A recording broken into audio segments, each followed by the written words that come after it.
بسم اللہ الرحمن الرحیم۔ نبی کریم صلی اللہ علیہ وسلم اپنے اہل خانہ کے ساتھ بہت ہی محبت کے ساتھ پیش آتے تھے۔ چنانچہ آپ صلی اللہ علیہ وسلم نے ارشاد فرمایا، میں تم میں سے اپنے اہل خانہ کے لیے بہتر ہوں۔ ایک مرتبہ آپ صلی اللہ علیہ وسلم اپنے گھر تشریف لائے۔ اس وقت سیدہ عائشہ صدیقہ رضی اللہ تعالی عنہ پیالے میں پانی پی رہی تھی۔ آپ صلی اللہ علیہ وسلم نے دور سے فرمایا، حمیرہ میرے لیے بھی کچھ پانی بچا دینا۔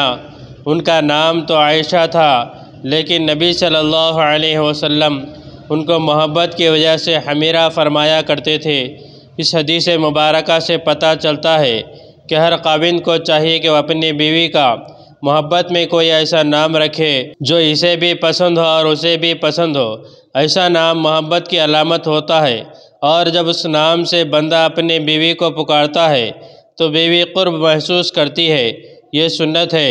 نبی صلی اللہ علیہ وسلم نے جب فرمایا کہ حمیرہ میرے لیے بھی کچھ پانی بچا دینا، سیدنا عائشہ صدیقہ رضی اللہ تعالی عنہ نے کچھ پانی پیا اور کچھ پانی بچا دیا۔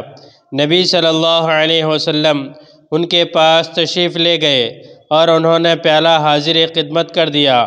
حدیث میں آیا ہے، جب نبی صلی اللہ علیہ وسلم نے وہ پیالہ ہاتھ میں لیا اور آپ صلی اللہ علیہ وسلم پانی پینے لگے تو آپ رک گئے اور سیدنا عائشہ رضی اللہ تعالیٰ عنہ سے پوچھا، حمیرہ تو نے کہاں سے لب لگا کر پانی پیا؟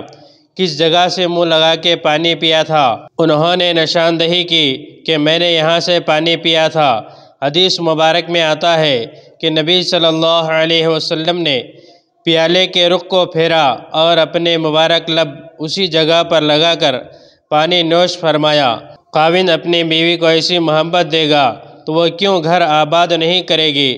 اب سوچئے کہ رحمت للعالمین تو آپ صلی اللہ علیہ وسلم کی ذات مبارکہ ہے، آپ سید الاولین والآخرین ہیں۔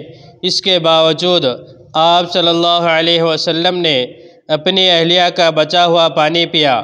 ہونا تو یہ چاہیے تھا کہ آپ صلی اللہ علیہ وسلم کا بچا ہوا پانی وہ پیتی، مگر یہ سب کچھ محبت کی وجہ سے تھا۔ سنت پر عمل کرنے کے لیے آپ کی پوری زندگی کی تفصیلی معلومات حاصل کرنا ضروری ہے۔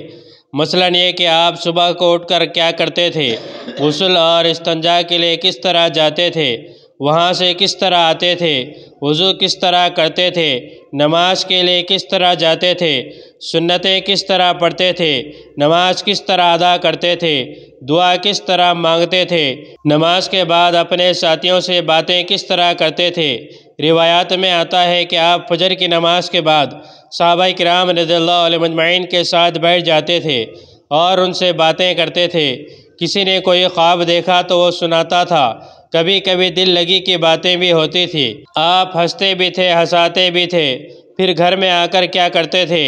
حضرت عائشہ رضی اللہ تعالیٰ عنہ سے پوچھے، ام سلمہ رضی اللہ تعالیٰ عنہ سے پوچھے، حفصہ اور صفیہ رضی اللہ تعالیٰ عنہ سے پوچھئے، ان ازواج مطہرات سے پوچھئے کہ حضرت صلی اللہ علیہ وسلم گھر میں تشریف لا کر اپنی بیویوں کے ساتھ کس طرح بات کیا کرتے تھے، گھر کے کام کاج میں کس طرح حصہ لیتے تھے، گھر سے باہر کیا کام کرتے تھے، جب کوئی مہمان آتا تو اس کے ساتھ کیا برتاؤ ہوتا تھا، دشمنوں سے بات کرتے تھے تو کیسی بات ہوتی تھی، اپنوں سے بات ہوتی تو کس طرح ہوتی تھی، جب بکریاں چرائے تو کس طرح چرائے تھے، تجارت کس طرح کی تھی، اور جب اپنی بڑی حکومت سنبھالی تو آج تقریباً 1 درجن ملکوں پر پھیلی ہوئی ہے، تو اس حکومت کو کس طرح چلایا تھا، عدالت میں فیصلے کن اصولوں پر کرتے تھے، جہاد میں اپنے ساتھیوں کے ساتھ کیا برتاؤ ہوتا تھا اور دشمنوں کے ساتھ کیسا معاملہ ہوتا تھا، بہادری اور شجاعت کیسی ہوتی تھی،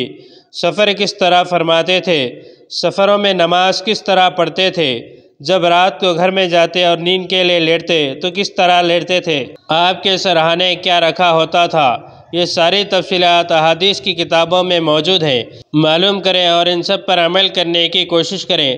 اللہ تبارک و تعالیٰ سے دعا ہے مجھے اور آپ کو اور تمام مسلمانوں کا عمل کرنے کی توفیق عطا فرمائے۔